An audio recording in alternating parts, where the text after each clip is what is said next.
Bom, agora eu vou mostrar alguns exercícios sobre a segunda lei da termodinâmica. Aqui nesse primeiro exercício, ele fala sobre as leis da termodinâmica, verifique as afirmações e assinale a alternativa correta. Então, aqui na primeira afirmação, ele fala: as máquinas térmicas que operam no ciclo de Carnot podem obter um rendimento de 100%. Então, essa afirmativa aqui ela é uma afirmativa falsa, que uma vez que uma máquina térmica ela não pode ter 100% de rendimento, porque o rendimento, se ele for 100%, por exemplo, é como se um motor ele não esquentasse, que é uma situação impossível fisicamente. Portanto, o valor que ele recebe de energia, ele vai usar apenas parte desse valor para realizar o trabalho. Então, o rendimento ele tem que ser sempre abaixo de 100%.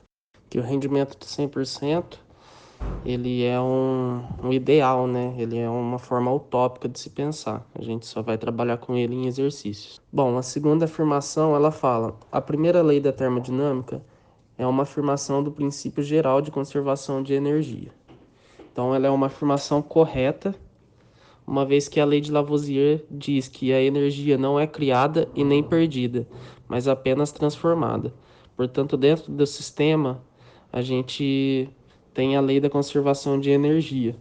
Na terceira afirmação, fala que as máquinas térmicas têm como característica funcionar por ciclos.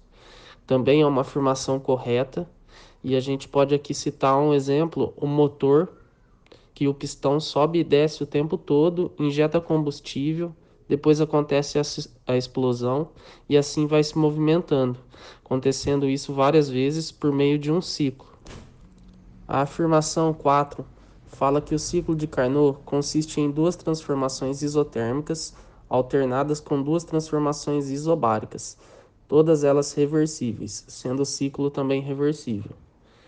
Essa afirmação ela é incorreta, porque a transformação, na verdade, são duas transformações isotérmicas e duas transformações adiabáticas, não isobáricas.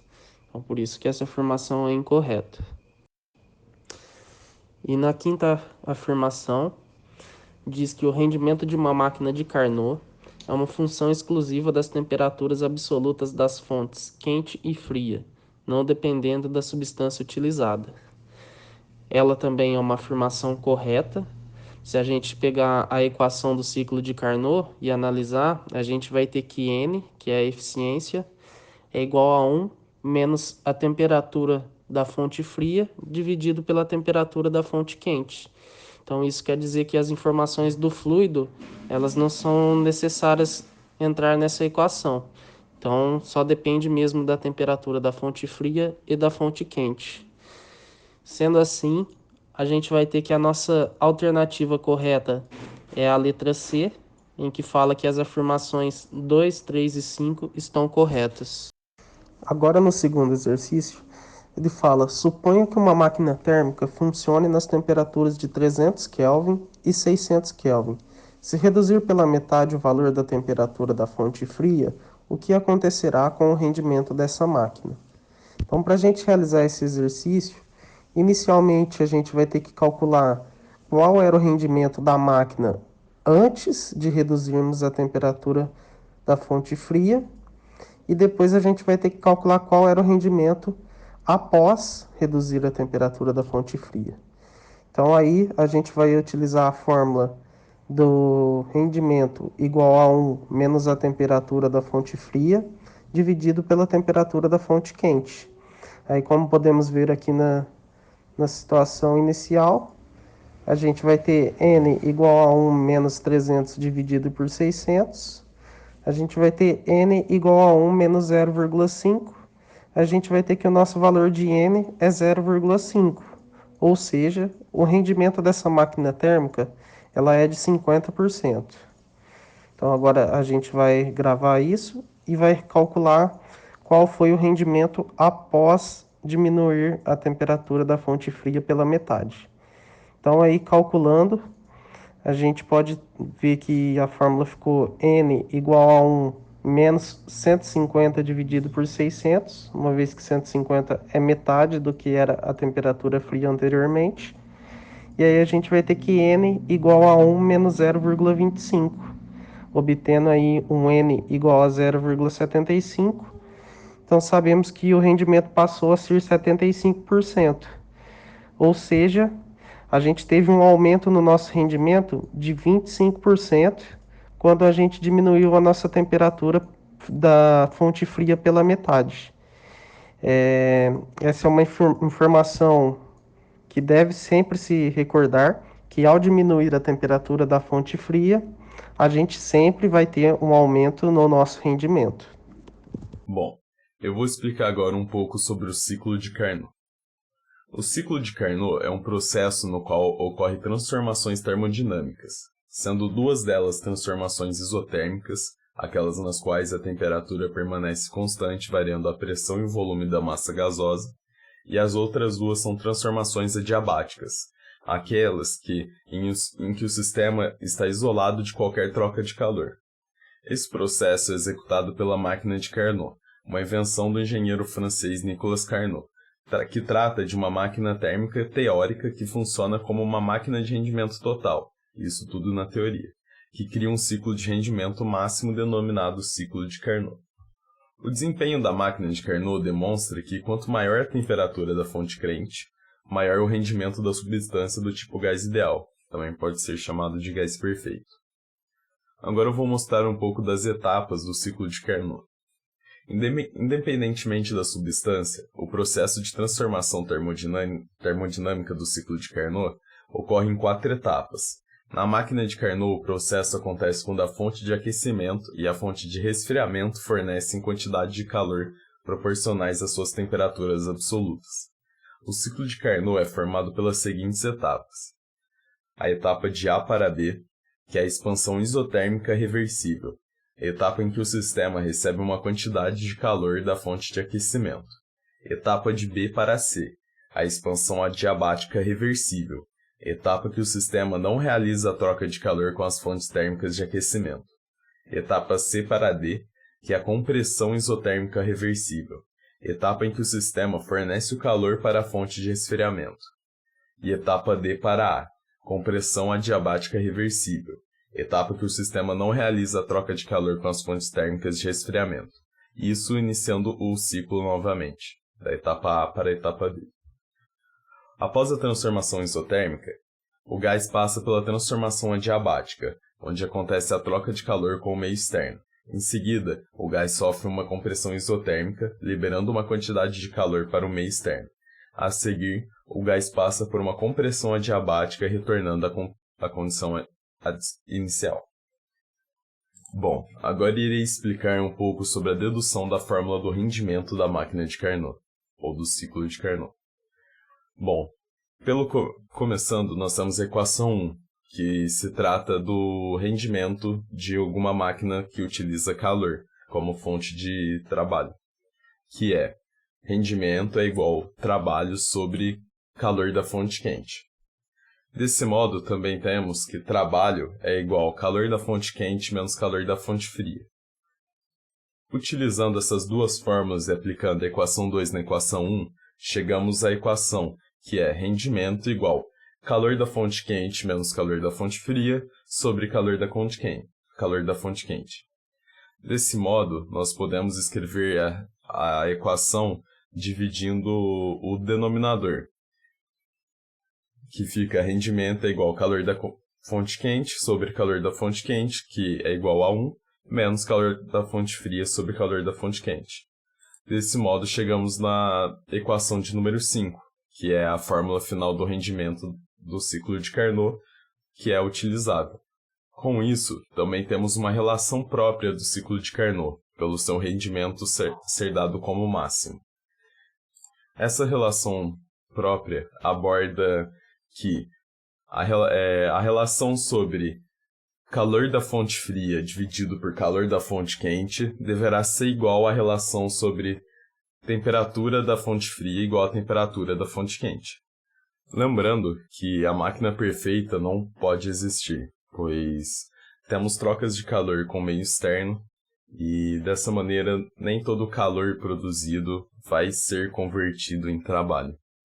Então, algum exemplo para a máquina de Carnot e sobre esse ciclo de expansão de gás seriam os pistões do carro, que trabalham no motor, que trabalham com a expansão do gás em combustão e logo após trabalham com sua compressão. Bom, eu vou falar um pouquinho do ciclo de diesel. Algumas características do ciclo de diesel são: não há combustível no cilindro no início do curso de compressão. Assim, uma autoignição não é possível, não é possível ocorrer uma autoignição. E o motor a diesel, a ignição dele é por compressão, ao invés de faísca. E devido à alta temperatura desenvolvida durante a compressão adiabática, o combustível inflama espontaneamente à medida que é injetado, sendo assim não necessárias as velas de ignição. E antes do início do curso de força, os injetores começam a injetar combustível diretamente na câmara de combustão, e portanto a primeira parte do curso de força ocorre aproximadamente a pressão constante.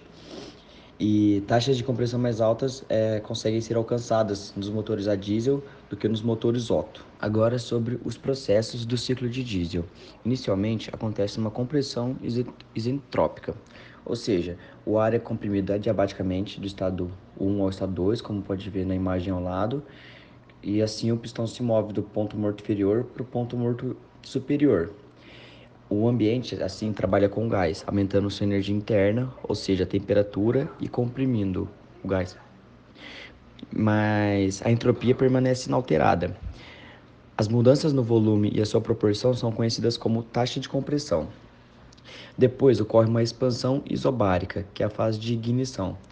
E nessa fase, que ocorre entre o estado 2 e o estado 3, tem uma transferência de calor e compressão constante para o ar de uma fonte externa, que é a combustão do combustível injetado, enquanto o pistão está se movendo em direção ao V3.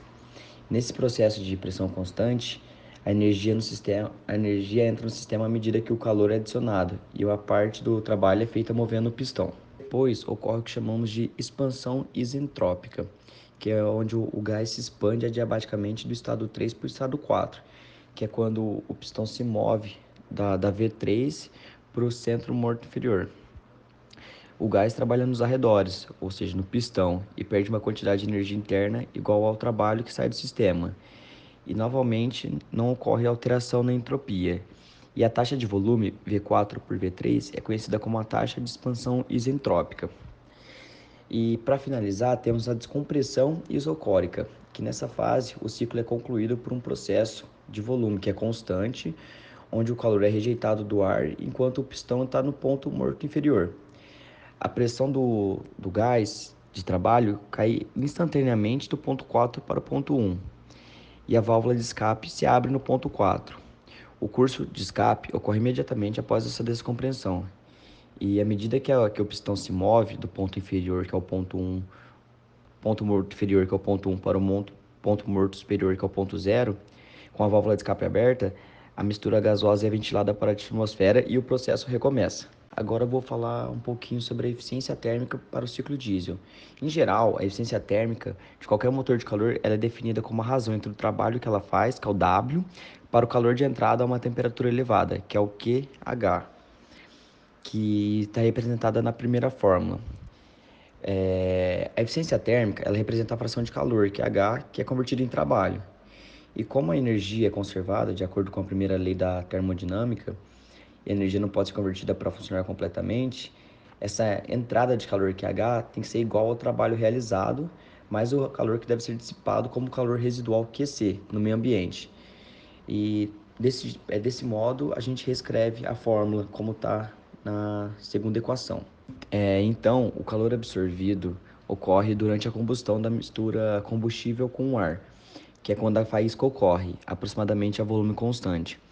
E como a gente sabe que num processo isocórico não há trabalho realizado pelo sistema ou sobre ele, a primeira lei da termodinâmica determina que ΔU tem que ser igual a ΔQ.